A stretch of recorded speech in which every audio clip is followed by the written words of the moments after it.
నీవు కయ్యావా లేదు కాపురమే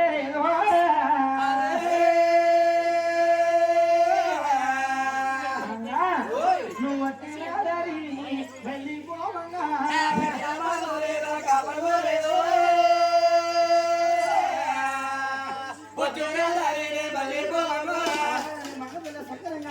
ఈ సారిగా చాలా అభినందించిందట అయ్యా ఈ ఒక్క మాట్లాడారు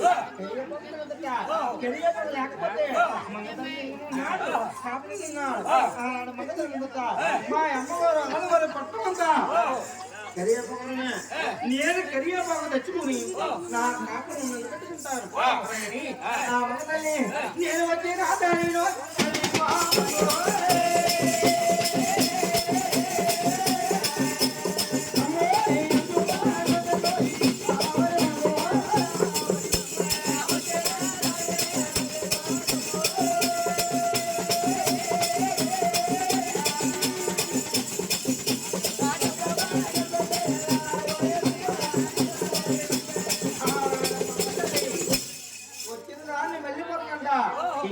వాడు ఎంత రమణా ఎల్లే మంగ తయారీకి దాంట్లో పెళ్ళేళ్ళు గాయించాడు చూసావా ఈ మంగతల్లికి కాళ్ళగరత్తాలు ఈ పెళ్ళేళ్ళు ఉచ్చుకుని కాళ్ళగరత్తాలు కారిపోతా ఉన్నాయి ఎప్పుడు మాత్రం కాళ్ళగరత్తాలు కారిపోయినా నా కాపురం నిలబెట్టుకోవాలి అలాగనేసి ఆనాడు మంగతల్లి సకరంగా గట్టకూడదు అటుకులు పొందుతా అయ్యా అత్తగారు పెట్టిన పట్టు చీర ఈ మంగతల్లికి శుభ్రంగా చిరిగిపోయింది మంగతల్లి